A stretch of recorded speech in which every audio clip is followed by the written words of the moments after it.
Entonces, en esta diapositiva lo que vamos a apreciar es esa relación que justamente ya se hacía desde, miren, desde 1904, en el cual la respuesta del propio cuerpo, del organismo, era muy, muy importante, ¿no? Eso es algo que tenemos que ir valorando, ¿no?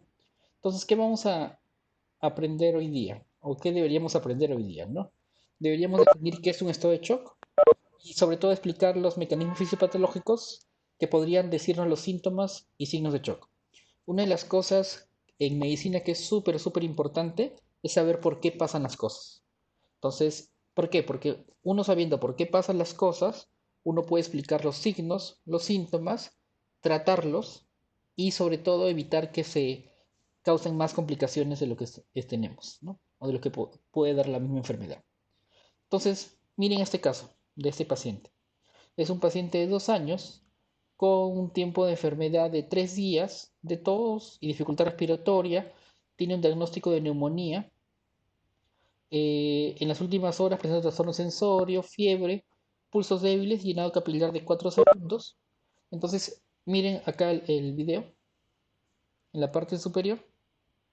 Vamos a ver a una paciente que está toda somnolienta, con una bolsa de reservorio,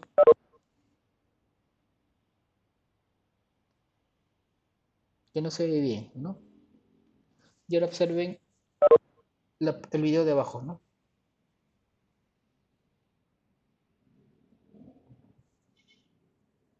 Es un video hecho en el hospital, aunque no lo crean. Un paciente que puede venir muchas veces a su emergencia y que ustedes en la madrugada lo van a tener que evaluar. Entonces, aquí en esta parte les pediría ver si pueden participar. ¿Qué opinan? ¿Qué creen que tiene este paciente? ¿Qué estado fisiopatológico tiene?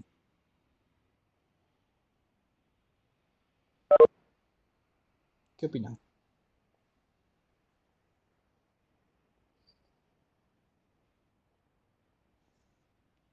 ¿Qué opinan? ¿Qué opinan? Voy a invitar los... Doctor, la paciente está en un estado de shock. Ya, claro. Perfecto, está en un estado de shock. Signos de hipoperfusión, trastorno de Ya, sin perfusión, perfecto. Entonces, y se ve, el signo de hipoperfusión que se ve más es el llenado capilar, ¿no? Ese llenado capilar que se ve abajo que es súper, súper lento, ¿no?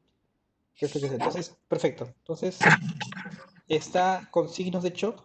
¿Y qué signos de shock evidencia?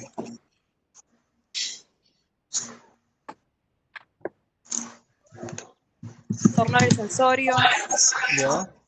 el llenado capilar que está incrementado, el pulso débil. Bueno, el pulso no lo... Al pulso del débil que nos dice la historia, perfecto. Entonces, todo eso son signos de shock, ¿no? Todos son signos de shock, perfecto.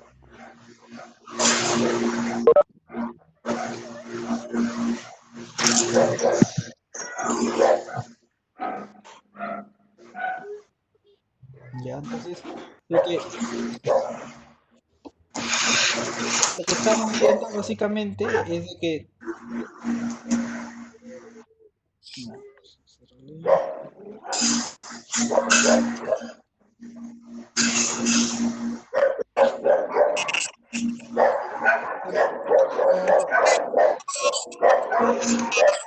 Ahora sí, apaguen sus micrófonos. Presente. Ya está.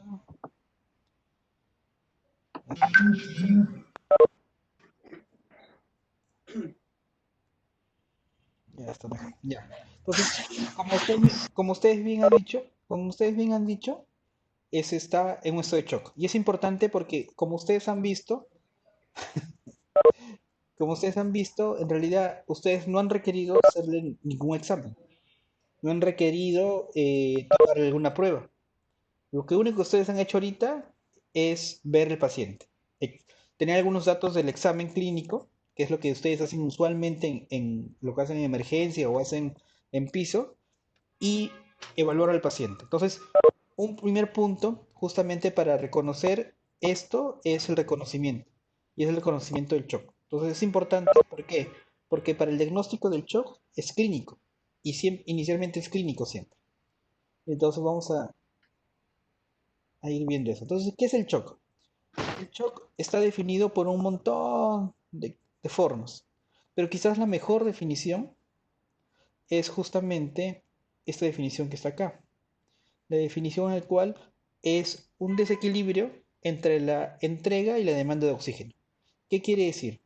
Que el oxígeno que yo entrego es insuficiente para lo que yo necesito consumir. Esa es la mejor definición de shock que existe. Y es una definición fisiopatológica. O sea, si se dan cuenta, esta definición no nos está diciendo que el paciente está mal, que el paciente tiene un SIRS, no, es una definición fisiopatológica. ¿Qué quiere decir? Que lo que yo entrego de oxígeno no es suficiente con lo que está consumiendo. Y puede ser por un montón de cosas. Imagínense un paciente que está desangrándose, que tiene una hemorragia masiva, y lo que pasa es de que no está llegando adecuado oxígeno porque no tiene sangre, y se choca. Un paciente que está muy infectado, y justamente sus tejidos no pueden absorber justamente el oxígeno o captar el oxígeno que lleva, ¿no? Entonces es muy importante. Entonces la definición de shock.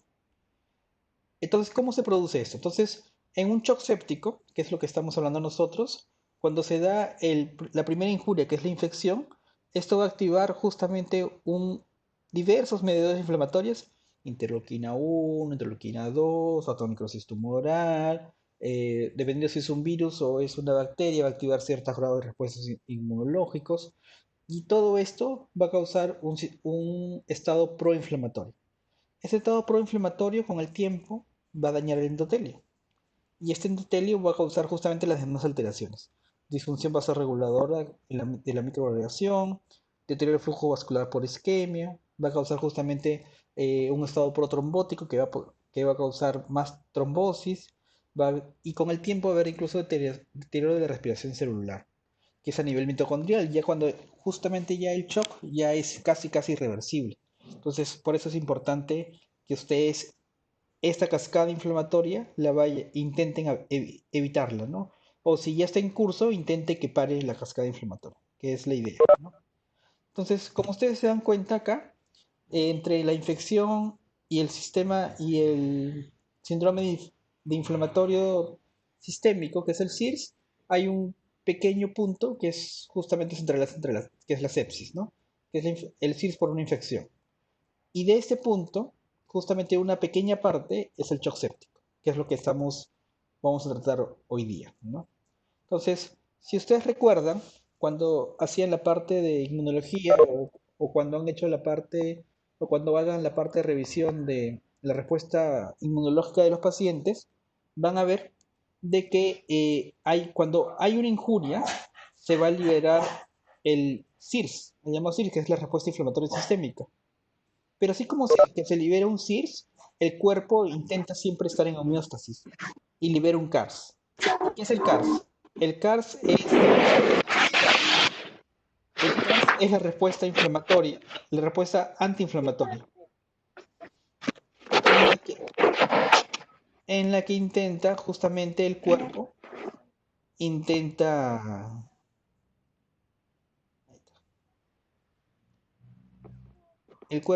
lo que intenta es controlar esta respuesta inflamatoria que tiene el paciente o el ser humano, ¿no? Entonces, ¿por qué? Porque ante una respuesta inflamatoria va a haber siempre una contrarrespuesta que es un mecanismo regulador, ¿no? Si esta respuesta antiinflamatoria llega a un equilibrio, lo que va a pasar es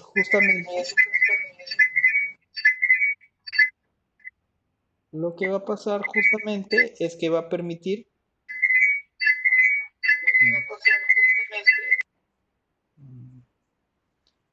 lo que va a pasar es que va a permitir justamente que el paciente se estabilice y vaya a la recuperación, ¿no? Va a poder recuperarse, ¿no? De esa naturaleza del, ¿cómo se llama? Del SIR versus el CARS. Entonces, clásicamente, por ejemplo, había esos conceptos, ¿no? Que una sepsis evoluciona en una sepsis severa y que de la sepsis severa evolucione a un shock séptico, lo cual ahora lo que conocemos es que ya no es así. O sea, un paciente puede pasar de sepsis a shock séptico sin necesidad de pasar por el sepsis severa. Y eso es importante porque no es una secuencia. Lo que lo importante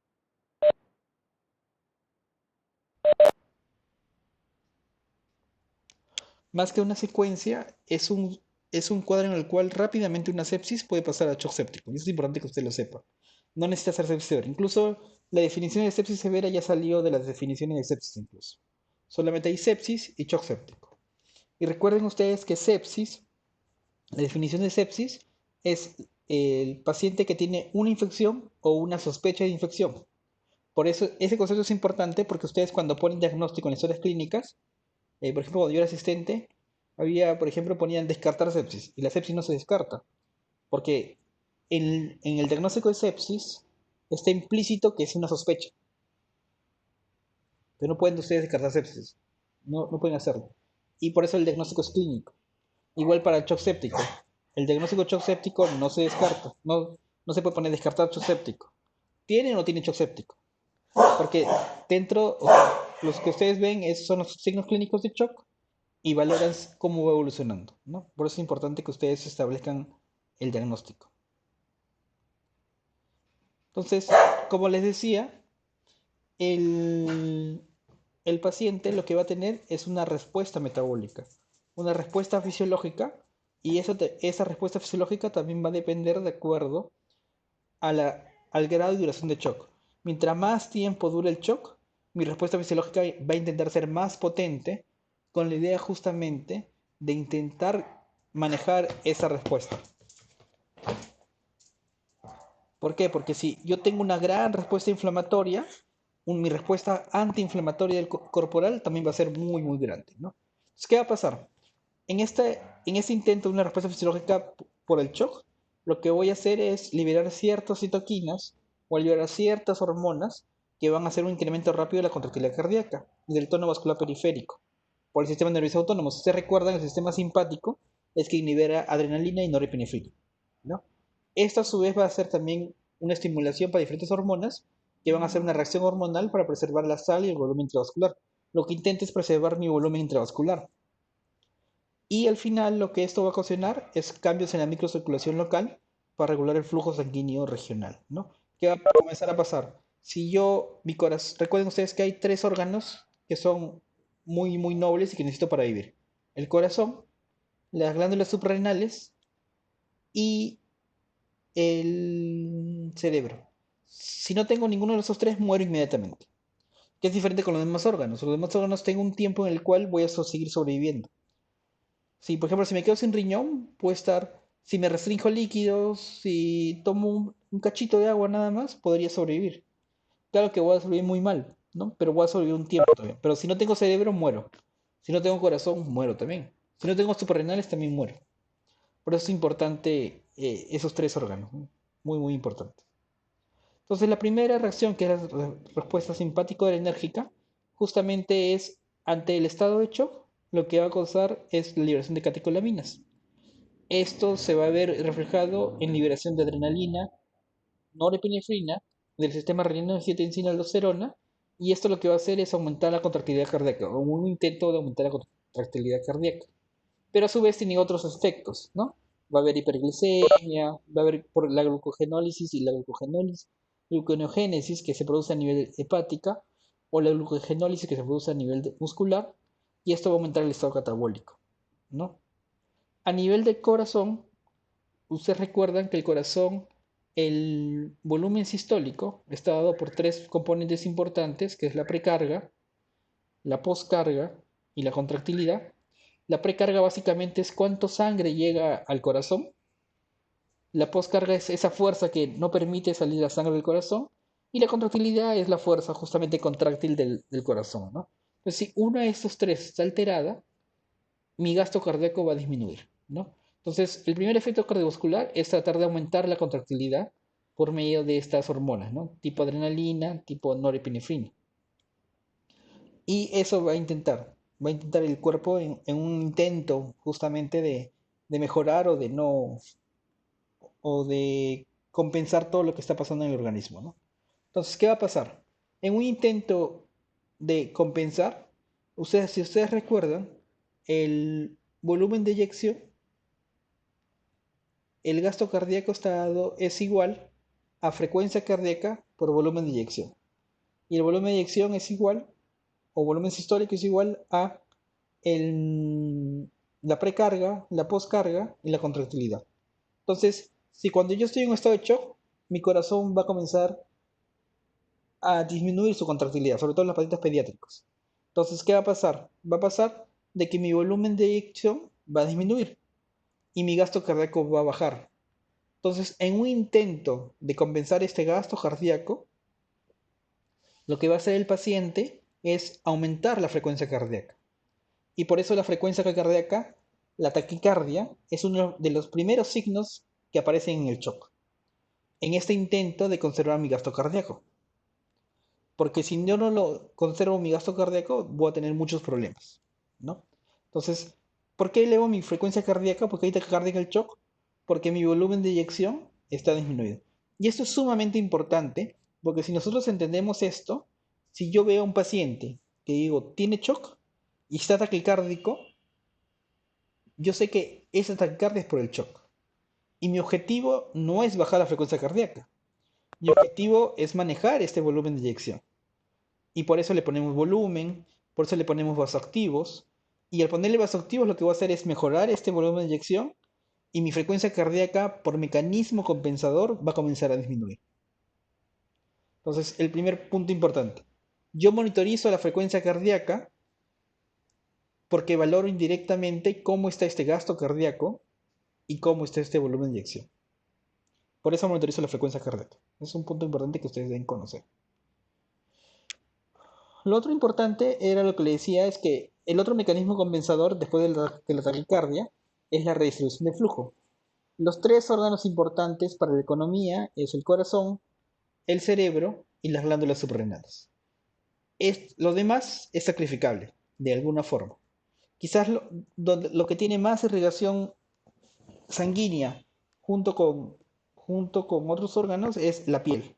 Entonces lo que primero voy a sacrificar probablemente es la piel. Y por eso la piel se empieza a motear. Se empieza a poner reticulada, se empieza a poner fría, la frialdad distal.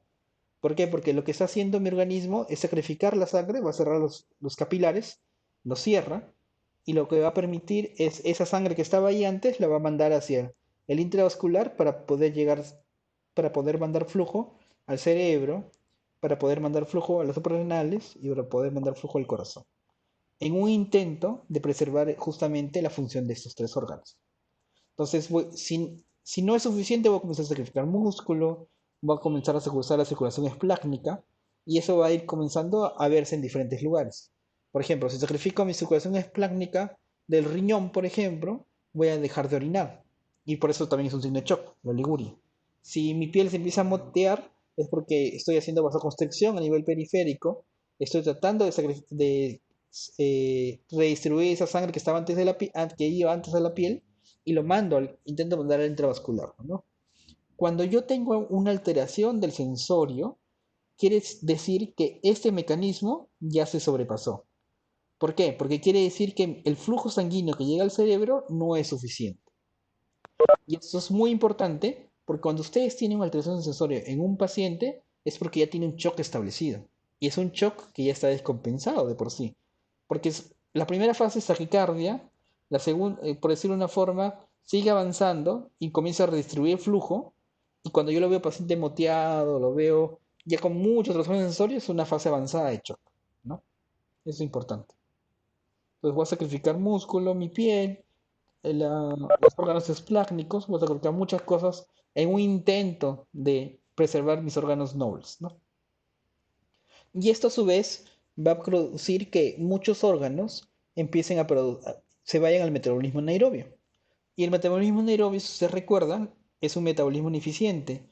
¿Por qué? Porque no produce la misma cantidad de energía que produce el metabolismo aerobio. Y en este metabolismo lo que se va a comenzar a liberar es lactato. Y este lactato es muy útil porque justamente me va a servir como marcador, de este choque y para el manejo, ¿no? Incluso, por ejemplo, ustedes ven en la diapositiva, incluso se utiliza para el monitoreo y manejo de los pacientes. Si ustedes se dan cuenta acá, incluso un lactato al inicio de más de 4 mililitros por litro se relaciona a una alta mortalidad. Un lactato bajo se relaciona con una baja mortalidad. Y por eso es importante ese metabolismo anaerobio, ¿no? Lo otro es que si el endotelio se deteriora, lo que va a pasar también es que va a ocurrir un trastorno en la homeostasis de la coagulación. Estos factores anticoagulantes y fibrinolíticos que están en equilibrio pierden el equilibrio. Y lo que va a hacer es justamente, va a haber un aumento de la inflamación que hacer un efecto protrombótico, ¿no? Va a haber más mediadores inflamatorios que van a causar más lesión endotelial, y esa lesión endotelial va a causar más inflamación, y a su vez se va a liberar factor tisular, se va a producir trombina, y eso va a causar justamente aumento de la coagulación y más inflamación, haciendo justamente esto un círculo vicioso, ¿no? La inflamación causa más lesión endotelial y esta va a causar más inflamación, ¿no? Entonces tenemos que tener mucho cuidado con eso. Y a su vez, con el tiempo, si todo eso sigue persistiendo, lo que se va a ir viendo dañado es la microcirculación. Y la microcirculación es muy complicado valorarlo, incluso con los exámenes laboratoriales comunes y silvestres. Por general, la microcirculación se valora a veces de manera un poco más, con aparatos más sofisticados, ¿no? Pero la microcirculación es súper importante porque nos va a decir que hay una alteración a nivel celular o a nivel mitocondrial. Entonces, esa microcirculación se ve deteriorada justamente porque hay un decremento en la producción capilar y yo puedo ver quizás incluso al paciente estable, pero por dentro sus células se están deteriorando muy, muy rápido, ¿no? Y que los va a llevar al final a una hipoxia tisular, ¿no? Que va a destruir justamente esta mitocondria y posteriormente la energía se va a quedar, la célula se va a quedar sin energía y va a causar justamente el daño celular con muerte celular, ¿no? Eso es importante. Entonces, finalmente, lo que vamos a ver clínicamente en el paciente son los estadios del shock. Entonces, el estadio 1, que como dice ahí es un estadio compensado, que en realidad es muy, muy corto, va a haber desaparición progresiva de las venas, frialdad y palidez, vamos a ver un niño casi normal, un poquito seco, debilidad muscular, un poquito de oliguria y la presión dentro de los límites normales, ¿no? La idea es que si nosotros actuamos en ese momento, que debería ser cuando diagnostiquemos al paciente de shock, vamos a tener un muy buen pronóstico, ¿no? Que es el reto justamente para diagnosticar al paciente en este momento. Van a ver ustedes que hay pacientes que ustedes le pasan volumen y después dicen, pero ya está mejor, ya está tranquilo, por gusto les pasó volumen. No, probablemente hay pacientes que van a estar en ese estadio 1, ustedes le pasan volumen, lo sacan de shock rápidamente y justamente por eso mejoran, ¿no? Va a haber pacientes que ya van a estar en el estadio 2 con un shock séptico descompensado, justamente porque hay hipotensión, hay deterioro neurológico. Recuerden ustedes que en pacientes pediátricos la hipotensión no es marcador de shock, al contrario, es un marcador el cual nos dice de que el paciente está descompensado, que es un shock muy, muy descompensado y que está yéndose justamente a la falla multiorgánica o al estado de shock refractario. Va a haber pulsos periféricos débiles o ausentes, va a haber oligoanuria, que justamente es por la redistribución de flujo sanguíneo, va a haber acidosis metabólica progresiva, arritmias y alteraciones isquémicas en el EKG, ¿no? Y en el estadio 3 ya es un paciente muy, muy chocado, que ya tiene todas las fallas, falla necrosis tubular, coagulación, intravascular diseminada, mucha más acidosis que hace que se perpetúe justamente los, las alteraciones bioquímicas y clínicas. Entonces todo esto va a causar que el shock se exprese ya de manera mucho más florida. Es el clásico shock que cualquiera lo puede diagnosticar, ¿no? O sea, incluso gente que no sabe medicina. Entonces él dice, le van a decir, doctor, está muy chocado este paciente, manéjelo, ¿no? Pero no es la idea, ¿no? La idea es tratar de reconocer justamente a los pacientes en ese estadio 1. Entonces, como conclusión de esta primera parte, es justamente que debemos entender los mecanismos fisiopatogénicos de los síntomas y signos de shock. ¿Por qué? Porque es la piedra angular para el reconocimiento y el manejo del mismo. Es muy, muy importante saber la fisiopatología porque esto nos va a permitir hacer un manejo pensante del shock. ¿Sí? Entonces, con eso vamos a terminar nuestro primer tema. No sé si hasta ahí hay alguna pregunta. Lo pueden hacer por el chat o pueden preguntar directamente. ¿Tienen alguna pregunta hasta ahí? ¿Algo que no hayan entendido?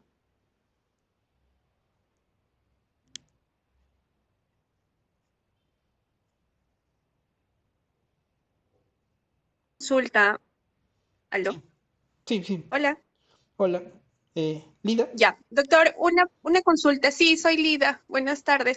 buenas Doctor, tardes. lo que ahora están llamando lo que es la tormenta de citoquinas, ¿es parte de ese concepto? Usted Sí, mencionó que va claro. a hablar del tema de COVID más adelante, pero ¿es parte del concepto de la fisiopatología o es un concepto nuevo o un término nuevo a lo que ya usted expuso en lo que es la cascada inflamatoria?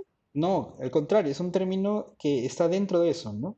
Justamente es parte de, en este momento, por ejemplo, en la tercera, cuarta diapositiva, ahí está, ¿no? En esta diapositiva, la tormenta tiroidea estaría acá, acá. O sea, es un concepto que no es, como se llama, nuevo en realidad, ¿no? La tormenta tiroidea en un paciente COVID, lo que va a pasar es que hay una exacerbación de este proceso proinflamatorio. O sea, imagínense que en un shock séptico el proceso proinflamatorio es como 4 o 5. Y cuando se produce esa tormenta de citoquinas, este 4 o 5, en vez de ser 4 o 5, se vuelve 10. O sea, no es que sea diferente, es que es mucho más intenso nada más. O sea, esa va a ser la diferencia. Pero esta parte es justamente parte de todo este proceso de sepsis, ¿no? Recuerden que el COVID es un virus y es una infección. Y como tal puede ser una sepsis, puede ser una infección viral, un shock séptico viral, ¿no?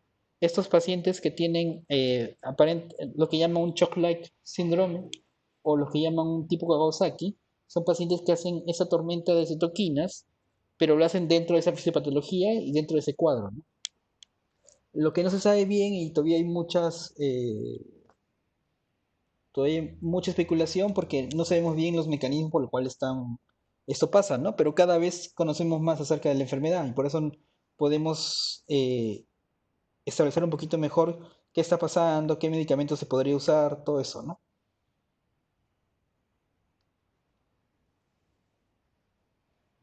¿Sí? ¿Alguna otra pregunta?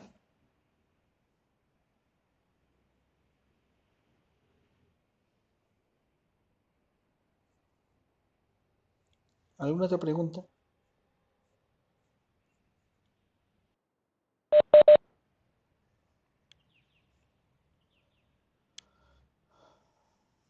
Pregunta, pregunta.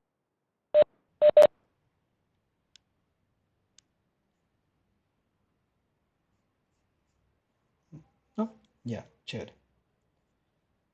Entonces vamos a continuar,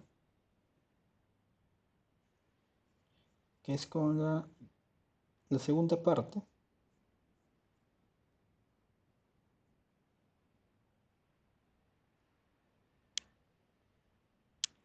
La segunda parte, que justamente es identificación y resolución del shock séptico.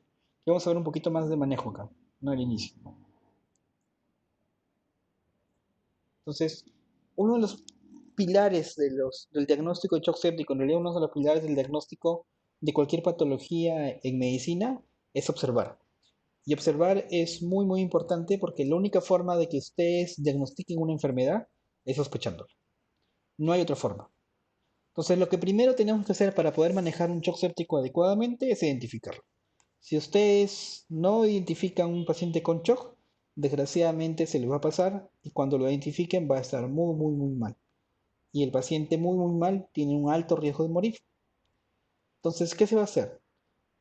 Este círculo, en realidad es un círculo vicioso y es súper importante porque es algo que nosotros deberíamos aprender en la universidad, deberíamos continuar en la residencia y deberíamos continuarlo en toda nuestra vida profesional.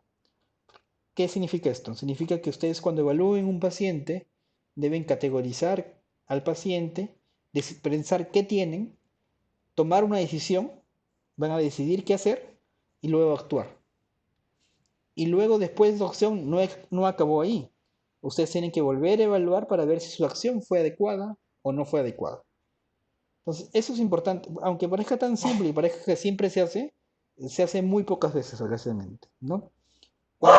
Cuando bajamos y evaluamos al paciente en la emergencia, o lo evalúan ustedes en piso, o en un piso de cirugía, van a ver, van a ver justamente de que ustedes lo que están haciendo al evaluar al paciente es pensar qué tiene el paciente, pensar fisiopatológicamente qué está pasando dentro de él. Cuando ustedes están evaluando, deberían estar haciendo eso, ¿no? Les veo la piel moteada. Ah, entonces probablemente lo que ha pasado es de que está haciendo ya redistribución de flujo, está tan contraído que ya no está, que es un mecanismo compensador de su choco, ¿no? Entonces lo categorizo a mi paciente y digo, este paciente por esto, por ese llenado capilar prolongado, por esa piel reticulada, está chocado. Y decido manejarlo. Le paso un bolo de solución, que es la acción, y lo vuelvo a revolver para ver cómo está. Ese es el proceso diagnóstico y terapéutico que yo debería hacer siempre para toda enfermedad. Y el problema es que a veces nos mecanizamos mucho, lo cual no está bien, ¿no? Entonces eso debemos mejorar. Entonces, ¿qué vamos a evaluar?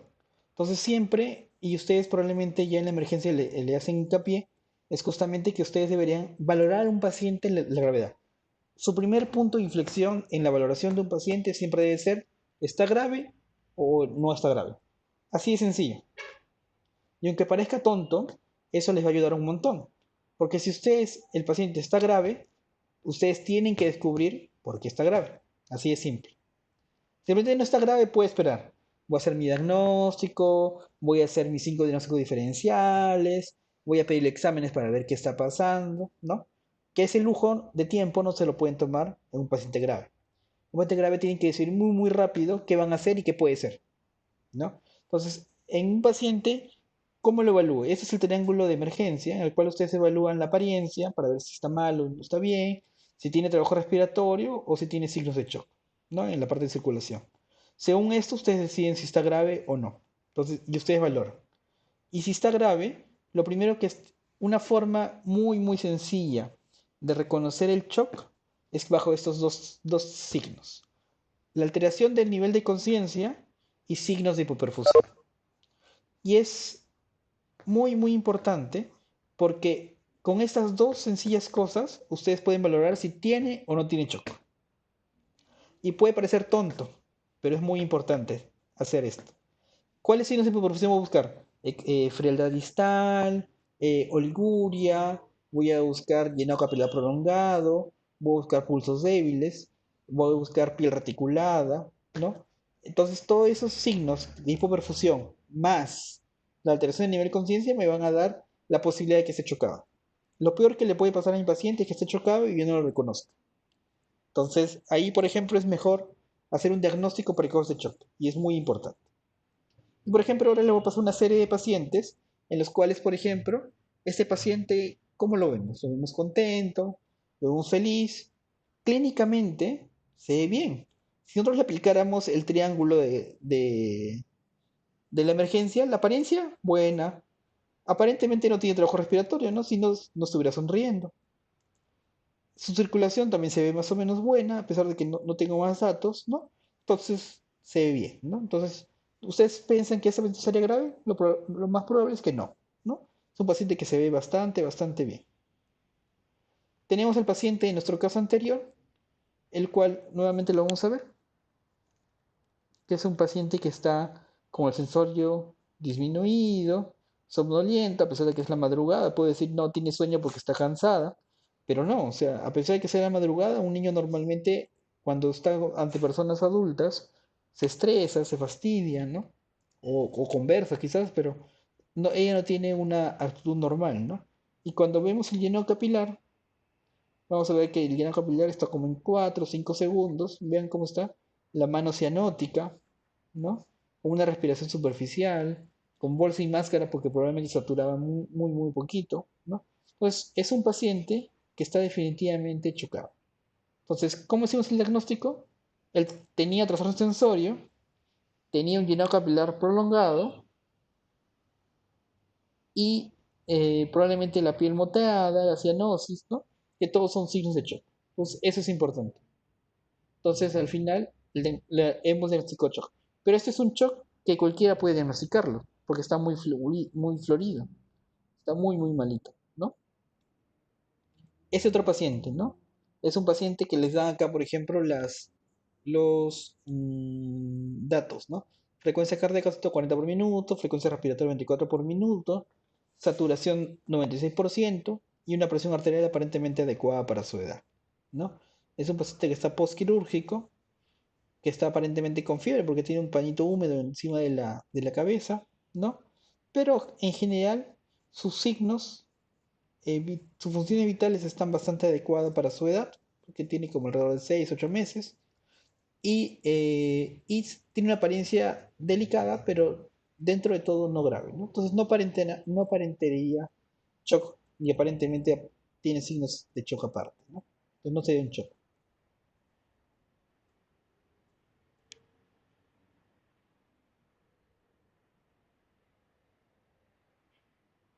Este otro paciente, mírenlo,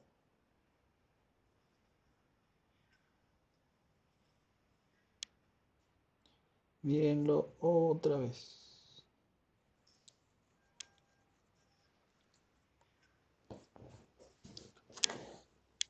Es un paciente que tiene un poco de estrés respiratorio, pero está durmiendo, está con cánula binasal, está con cánula binasal, aparentemente no tiene llenado capilar prolongado, ¿no? Es un paciente que tiene estrés respiratorio, que puede complicarse, sí, que puede ponerse muy mal también, pero aparentemente shock no tiene ahorita, ¿no? Que puede avanzar y desarrollar un shock, sí podría ser, pero ahorita solamente tiene un poco de estrés respiratorio, ¿no? No todo paciente que tiene estrés respiratorio tiene un shock, y eso es importante que ustedes lo valoren, ¿no? Al igual que no todo shock tiene estrés respiratorio. Este es otro paciente.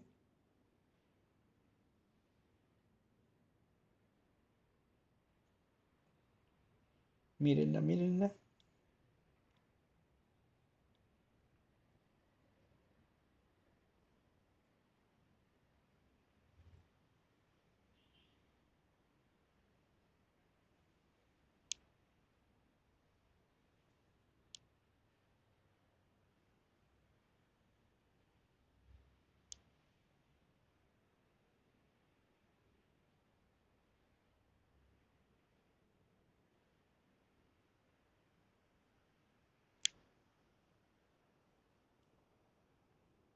Entonces es un paciente que ustedes ven que en su sensorio no está del todo bien. Ustedes han visto cómo lo ha levantado el doctor y ni siquiera se ha inmutado, ¿no?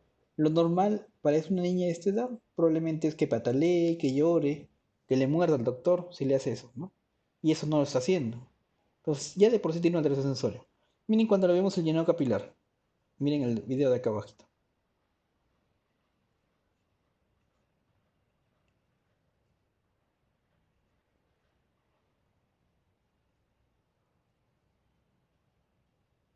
Miren cómo está el llenado capilar. Está prolongado. Lo que parecía una alteración sensoria más o menos poquito, casi nada, y el llenado capilar tendría o no tendría shock. Sí, efectivamente tendría shock. Y es importante porque el diagnóstico precoz es lo que nos va a ayudar justamente a poder manejar de la mejor manera a los pacientes. Entonces es un paciente que tiene shock, ¿no? Estos otros pacientes,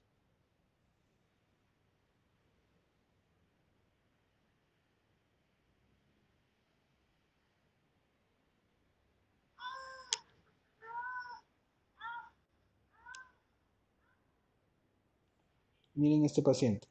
Este paciente está en una falla respiratoria. Si está chocado, no lo sabemos. Pero está en una falla respiratoria. Está en un estado fisiológico de falla respiratoria. Ahora miren este otro paciente.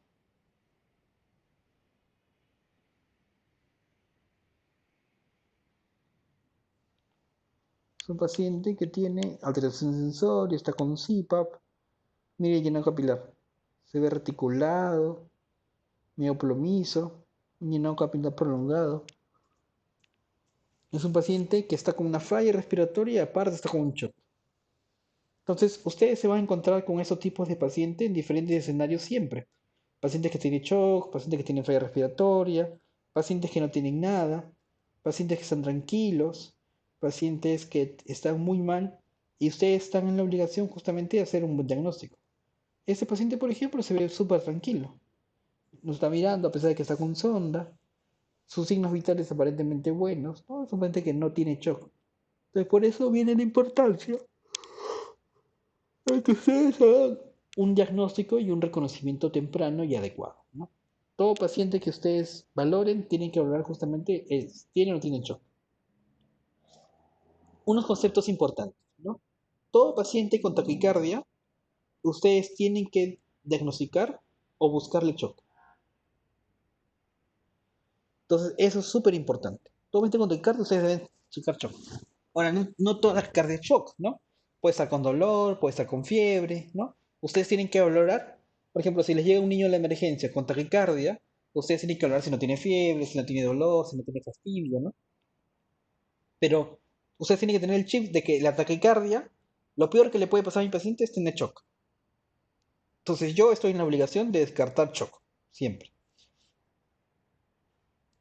Eh, Antiguamente, por ejemplo, cuando hubo la epidemia del cólera, había muchos pacientes por choques hipovolémicos. Ahora hay muchos menos, casi no hay incluso, ¿no? Entonces, cuando los pacientes antes iban al laburo, por ejemplo, a veces había deshidratados que tenían shock.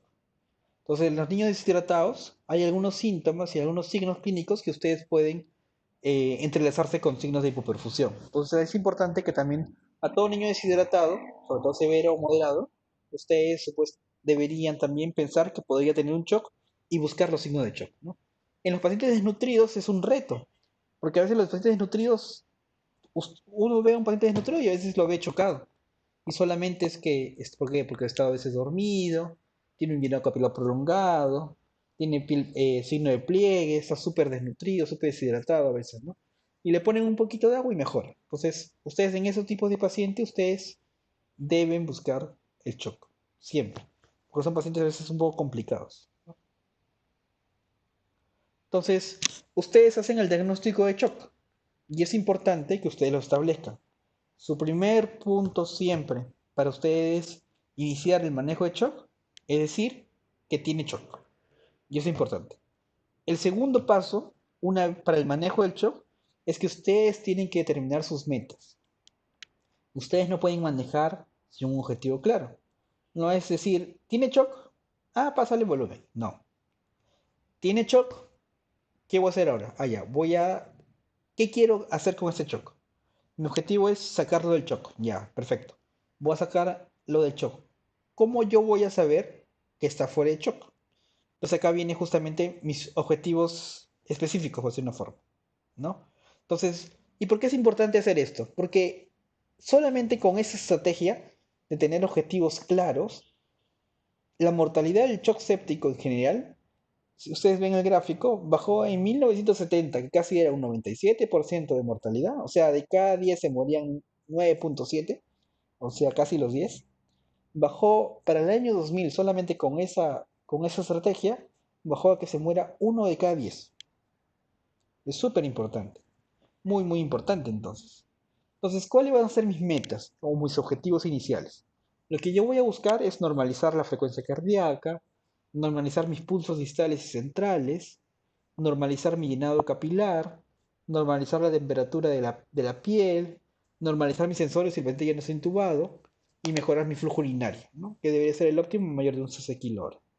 Entonces, yo voy a intentar justamente con todo esto, voy a intentar hacer normalizando, voy a tratar de tener mi objetivo. Lo ideal es que yo tenga todo esto normalizado, ¿no? Pero también va a depender del contexto del paciente, ¿no? Ustedes van a ver que a veces vienen algunos niños con síndrome de Down y que su piel es reticulada, ¿no? Y ustedes le preguntan a la mamá, señora, ¿y su niño, su piel es así? Y dice, sí, siempre es así, su piel reticulada. Entonces, a ellos, por ejemplo, no van a querer normalizarle el llenado capilar, ¿no? Porque a veces el llenado capilar en ellos es un poco lento. Entonces, o por ejemplo, no sé, el paciente no orina, ¿no? Entonces dice, no, este paciente no orina, tengo que seguir manejándolo. No, tengo que fijarme primero tengo que preguntarme por qué no orina, ¿no? Quizás la sonda está obstruida, o quizás no está orinando porque tiene alguna obstrucción, a veces está con la vejiga súper llena, y no es que no orine, sino es que no sale por la sonda, a pesar de que está con sonda. Ya nos ha pasado también. Entonces, mi idea mi objetivo es normalizar todos esos ítems para yo poder decir que ya lo saqué de shock. ¿Qué más podríamos, qué más podríamos monitorizar? Podríamos monitorizar la presión tisular. La idea es tomar el lactato inicialmente justamente para monitorizarla y ver que disminuyen los valores del lactato, disminuir la brecha aniónica a menos de 16, ¿no? Entonces, este punto es súper importante. Entonces, mi manejo tiene que ser guiado por objetivos. Entonces, basado en ese manejo guiado por objetivos, los objetivos son justamente lo que ya tenemos acá, que son, como ustedes se dan cuenta, mi diagnóstico inicialmente fue clínico y mis objetivos de manejo son clínicos. Hasta ahorita no hemos tomado ningún examen de laboratorio. No hemos dicho que necesitamos algún examen adicional que hacer. Lo que hemos hecho es básicamente ver al paciente, examinar al paciente, sacar la historia clínica del paciente, definir si tiene shock, que es el primer paso importante. Y lo que estamos haciendo ahora es definir nuestras metas que vamos a buscar cuando nosotros manejemos al shock. Justamente por esto, o por esto, al establecer, tenemos que hacer, como en todo paciente, vamos a establecer el ABC de la reanimación, siempre. En este momento incluso podríamos decidir si lo intubamos o no, dependiendo qué tal, si tiene mucho estrés, o quizás tenga apnea, o quizás está su sensor está muy disminuido, que requiere justamente soporte respiratorio, ¿no? Si no lo requiere la intubación, nosotros podríamos darle oxígeno. E idealmente, en este momento del paciente que recién lo estamos evaluando, que decidimos que tiene shock y vamos a comenzar a manejarlo recién, en este momento yo debería aplicar oxígeno al 100%. ¿Por qué al 100%? Porque mi idea es optimizar el transporte de oxígeno a nivel sanguíneo. Si ustedes le dan menos por ciento, a pesar de que sature 100%, ustedes lo que están haciendo es no optimizar el transporte. Entonces la idea en este momento es tratar de optimizar todas las formas por las cuales el oxígeno puede llegar a la célula, ¿sí? Debemos adicionalmente monitorizar frecuencia cardíaca, frecuencia respiratoria, EKG, saturación de oxígeno, presión arterial no invasiva inicialmente, ¿no? Idealmente deberíamos canalizar dos vías endovenosas periféricas, idealmente cerca del corazón, ¿no? Pueden ser braquiales, pueden ser yugulares, ¿no? Y si no se consigue las vías periféricas en los primeros minutos, yo podría incluso colocarle una intraósea, ¿no? En la emergencia, ¿no? Para poder seguir el manejo, ¿no?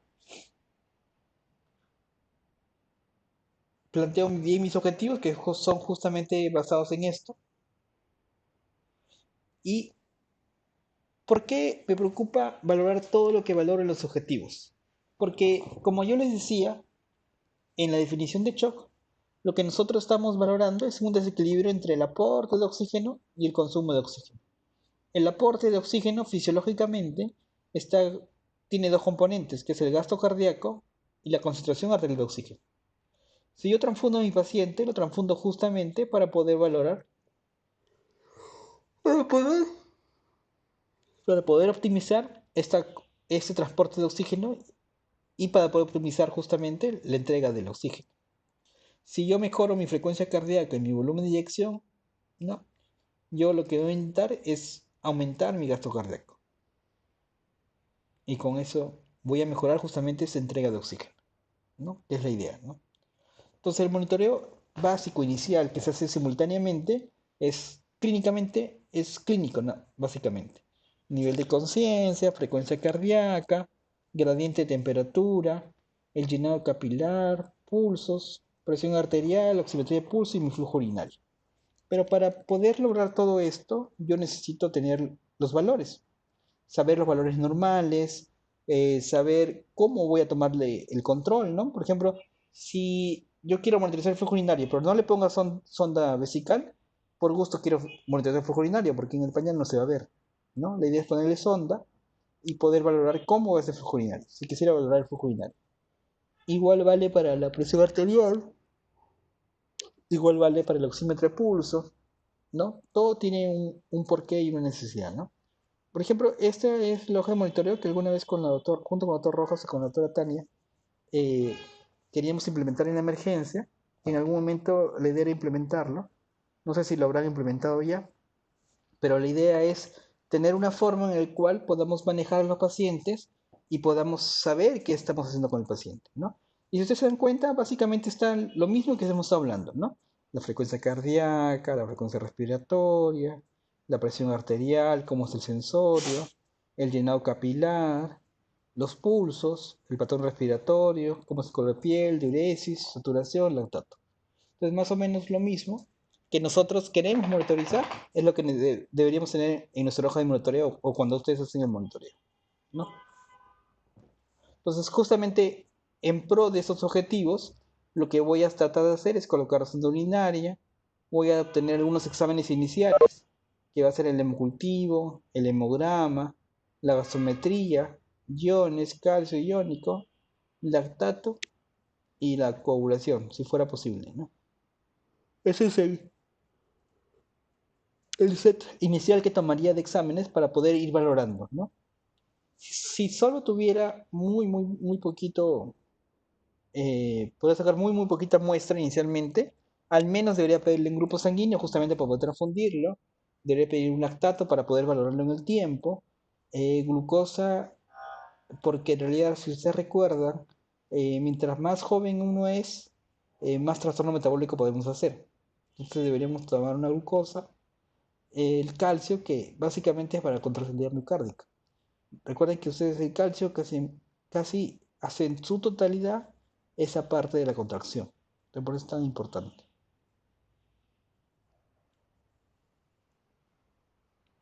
Entonces, una vez que he hecho todo eso, según la guía de Carcilo y según la última guía que es de la Sorbabin sepsis, esto debería hacerlo más o menos entre los primeros 5 minutos a la primera hora, más o menos, ¿no? Más o menos debería tener todo ese tiempo para hacer esto. Una vez que yo valoro ya todo eso, debería comenzar a hacer la infusión de volumen, ¿no? Entonces, en este momento es lo que yo me debo preguntar es justamente qué voy a hacer, qué volumen le voy a pasar. No es solamente decir, no, le voy a pasar volumen, pasarle cloruro, ¿no? No, la idea en ese momento debería ser justamente qué voy a hacer y qué le voy a pasar y por qué le voy a pasar eso. Entonces, la primera parte va a ser siempre volumen. ¿Por qué pasamos volumen? Pasamos volumen básicamente porque se cree, fisiopatológicamente hablando, que al inicio del shock hay como una especie de hipovolemia relativa. No es que haya perdido líquidos, es que con el tiempo el paciente hace pérdida de fluidos, hace vasodilatación a nivel periférico también y crea esta deficiencia o esta sensación de pérdida de volumen. Aumenta el continente, pero no el contenido. Entonces, ese es un problema.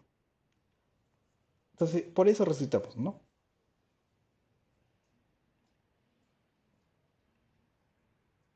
Entonces, ¿qué hacemos con el vuelo de volar de fluidos? Entonces, miren, esto es una curva de Frank Starling, que es la roja y la negra. Y lo que hacemos es, miren, es una eje cartesiana en el cual eh, el eje X está la presión de aurícula derecha y el eje Y está el gasto cardíaco o el retorno venoso. Si ustedes aprecian, en la línea roja van a ver una línea de función cardíaca normal. Y si ustedes aprecian, es una línea que está en un paciente con shock, ¿no? Un paciente de función miocárdica conséptica. Entonces, cuando yo paso un reto de volumen, reto 1, por ejemplo, lo que voy a tratar es de intentar mover esta curva hacia arriba.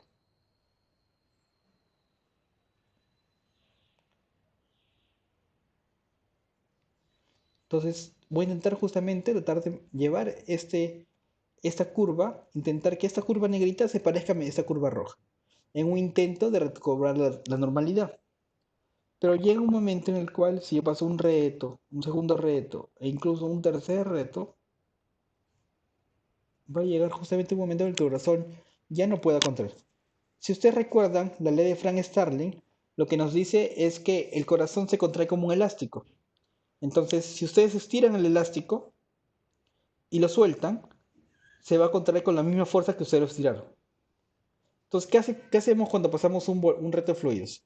Lo que hacemos es metemos agua a nivel del corazón, estiramos la fibra miocárdica y cuando deja de estar el estímulo, lo que hace el corazón es otra vez contraerse. Se contrae la fibra elástica. Entonces, esa es la idea de mejorar con los fluidos justamente el soporte, es parte del soporte inicial, ¿no? Eso es por qué lo hacemos. La siguiente pregunta que debemos hacerlo es con qué debemos hacerlo, ¿no? En los últimos años han aparecido un montón de soluciones que quizás no son las mejores, pero que han dado mucho que hablar. Ujú. Un punto importante que ustedes deben conocer es de que el cloruro de sodio no es la única solución que se puede pasar. Se puede pasar la Tote Ringer, se puede usar Plasma Light, se puede usar plasma. Entonces son todas estas soluciones que podríamos usar. La solución de suero fisiológico no es tan fisiológica, justamente porque tiene mucho cloro. Tiene 154 milicovalentes por litro de sodio y tiene 154 milicovalentes de cloro. Y desgraciadamente el cloro se ha visto intervenido por la policía y aparte ha dicho, el otro problema es de que puede vender medicamentos robados, ¿no? Entonces, eso es importante porque ustedes tienen que tener en cuenta de que la solución de suero fisiológico no es la única solución que se puede usar. Hay diferentes opciones. Y la solución de suero fisiológico tiene 154 miligramos de sodio y 154 miligramos de cloro. Normalmente en el cuerpo humano tenemos alrededor de 140 miligramos de sodio y tenemos solamente 100 de cloro. Entonces, ¿qué quiere decir? Que que en la solución de suero fisiológico le estamos dando 50% más de cloro. Y si ustedes recuerdan su clase de fisiología de cuando estaban en la universidad, en el riñón, en la nefrona, hay una parte que se llama mácula densa, donde hay un sensor de cloruros. Y lo que causan es, si ustedes aportan mucho cloro en las soluciones, lo que van a hacer es activar este sensor de cloruros y van a producir un estímulo para que se liberen sustancias vasoconstructoras. Y esas sustancias vasoconstructoras lo que van a hacer es al final que el riñón deje de funcionar. Por eso se ve una asociación justamente de falla renal con soluciones que tienen mucho cloro. Una opción es el atote Ringer, que es conocido acá en el país, y otra solución es el Plasma Light, que no hay en el país, pero existe otra solución parecida al Plasma Light que se está comercializando acá en el país, ¿no? Entonces, eso habría que buscar o apuntar, ¿no? Y por último tenemos los coloides, que el único que más o menos sabemos que sirve es la albúmina, y en realidad de los demás no tenemos mucha información. Incluso se ha visto trabajos en los cuales aparentemente están relacionados la, eh, con los estados protrombóticos o por los estados de hemorragia incluso, ¿no? Entonces pueden traducir alteraciones de la coagulación. Entonces debemos tener cuidado justamente con las gelatinas que pueden producir todos estos problemas, ¿no? La alúmina ha probado ser bastante segura. Entonces, ¿dentro de qué fluidos deberíamos usar?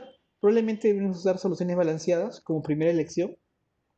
Y si no hubiera una solución no balanceada como el suero fisiológico, pero no es lo ideal ni lo óptimo. Y si no hubiera, ahí tenemos que valorar qué vamos a usar, ¿no? Podemos usar ahí la gelatina, ¿no?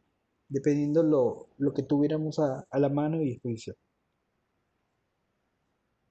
Este, por ejemplo, es una revisión sistemática y era bien interesante porque usaban hipertónico, ¿no? Entonces, ¿y por qué usaban hipertónico? Porque sus pacientes requerían recibir poco volumen. Entonces ellos le pusieron hipertónico para poder valorar eso, ¿no?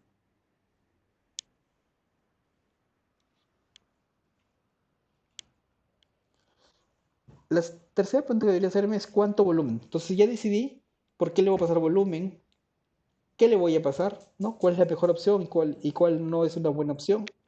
Entonces, la tercera pregunta sería cuánto le voy a pasar. Entonces, las guías, la mayoría de guías dice, pasarle un reto, si no mejora, pasarle un segundo, si no mejora, pasarle un tercero.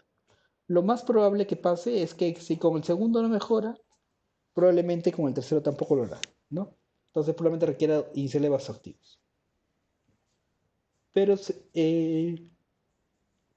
eso, en cada institución tienen que valorarlo y ver cómo aportan, ¿no? Pero por lo general, probablemente solo con 2 retos de fluido sea suficiente y después pasar al siguiente nivel, ¿no? ¿Y por qué no es importante darle mucho volumen? Porque lo que hacemos es sobrecargar al paciente. Si ustedes se dan cuenta, miren a la niña que estaba en el video y ahora miren a la niña que estaba enferma. Totalmente con edema bipalpebral, con aumento de volumen, ¿no? O sea, totalmente edematosa, solamente por un aporte demasiado de volumen. Entonces, eso tenemos que valorar no hacerlo. No deberíamos abortar, porque el balance hídrico positivo lo que va a hacer es más tiempo de ventilación mecánica, más riesgo de infección, más tiempo de estadía en UCI, más tiempo de estadía incluso en el hospital.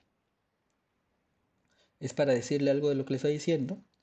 Y la siguiente pregunta que nos debería hacer en cuanto a los fluidos es ¿qué fluido podemos usar? Perdón, ¿cómo lo vamos a pasar a el fluido? Ya hay varios estudios que han demostrado que la mejor forma de pasar los retos de fluidos es con jeringa. Entonces ustedes cuando estén en la emergencia tienen que pasarlo a jeringazo limpio. Si ustedes lo pasan con venoclisis va a bajar muy lento. Si ustedes lo pasan con una bomba de infusión va a seguir pasando muy lento. Imagínense que ustedes deberían pasar su bolo entre los primeros, entre 5 a 10 minutos, demorarse cada bolo, aprox. Entonces, si ustedes lo pasan en una bomba infusora, la bomba infusora lo más rápido que puede ir es 999 cc por hora. Entonces, si es un niño de 10 kilos, que ustedes van a pasar 20 cc por kilo, 10 por 20, 200 cc. Entonces, le dice la licenciada, señorita, pásale 200 cc. Entonces, y la licenciada dice, lo voy a pasar en la bomba. Y usted le dicen ya. Entonces, le voy a pasar 200. Si 1 litro más o menos pasa en una hora, 200 cc ¿en cuánto tiempo pasará? Esa va a ser la velocidad máxima que van a pasar su medicamento por la bomba. Entonces, la velocidad máxima que va a pasar su medicamento por su bomba de un niño de 10 kilos es 12 minutos. Que es mucho más del tiempo que está recomendado en pasar el reto de fluidos, ¿no? Entonces, con la bomba y con el venoclisis van a demorar mucho en pasar los retos. Tendría que ser justamente tendría que ser justamente pasarlo a jeringazo limpio, ¿no? Y, por ejemplo, este es un trabajo en el cual medían justamente qué jeringa era mejor, ¿no? Y si ustedes se dan cuenta acá, para ellos la mejor jeringa era a partir de 30, ¿no? Entonces tiene que ser una jeringa grande que tenga mucho volumen para poder hacer justamente estos arreglos, ¿no? Para poder mejorar justamente la velocidad con la que lo infunden. Entonces regresamos a nuestro algoritmo. Entonces ustedes ya establecieron justamente qué van a hacer, sus metas, iniciaron cristaloides y a pesar de cristaloides no mejora.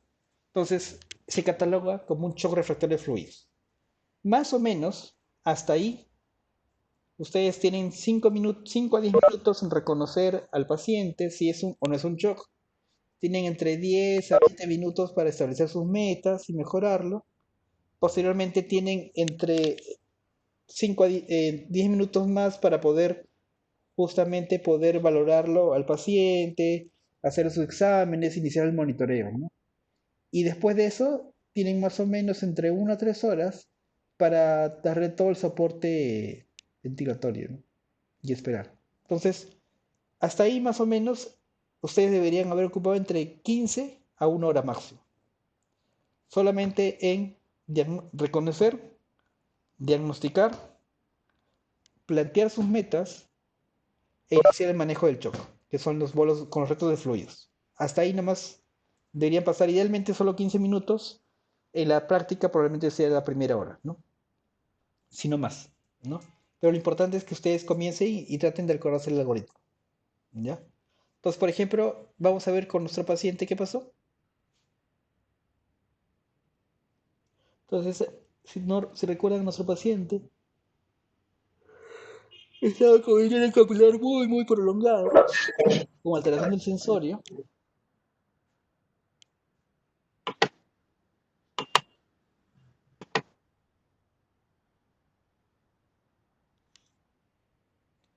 Y ahora vamos a ver a nuestro paciente después de los dos retos de fluido.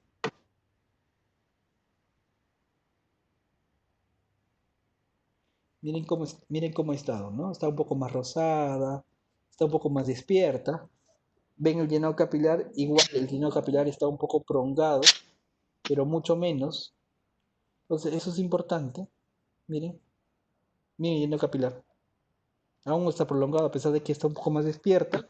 Y miren el color diferente que hay entre la nena de ahorita y la nena de hace unas horas. Y solamente se le ha pasado acá retos de volumen, nada más. Igual al final requirió intubarla, requirió darle soporte ventilatorio. Pero imagínense el cambio que hace solamente darle volumen nada más. Y el impacto que hubiera sido si ella, que es un paciente del hospital, le hubieran dado el soporte adecuado mucho antes, ¿no? Entonces, el diagnóstico chopstick es muy importante porque justamente nos va a permitir valorar eso, ¿no? Y disminuir sus comorbilidades con el tiempo. Entonces, si a pesar de eso no responde, eso lo vamos a ver la próxima semana. No, mañana, perdón. No, eso lo vamos a ver mañana en la parte de manejo con vasoactivos. ¿Ya? Entonces, por lo general, ustedes van a pasar un reto de fluidos, si no mejora, un segundo reto de fluidos, y probablemente si pueden, ahí después del segundo reto de fluidos tienen varias opciones. Entonces ahí van a poder decidir si pasan un siguiente reto de fluidos, que a mi parecer, en mi poca experiencia, no, probablemente no funcione, y ya requieren incluso iniciar vasoactivos ya desde arranque, ¿no? Como le decía, la primera hora es la primera hora de oro, ¿no? Y los líquidos, que es lo que hemos hablado en estos momentos, son los primeros 20 minutos, ¿no? Que ustedes como residentes de pediatría van a ver muchos shocks en la emergencia, y ahora que está toda la epidemia del COVID, si bien ha bajado algunas cosas, probablemente ahora que ya están comenzando a salir, van a comenzar a ver más pacientes y van a comenzar a ver más complicaciones de los mismos pacientes, ¿no? Tipo shock, tipo Kawasaki. Por eso es tan importante que ustedes tengan estos conceptos de manejo y soporte adecuados. No sé si hay alguna pregunta para poder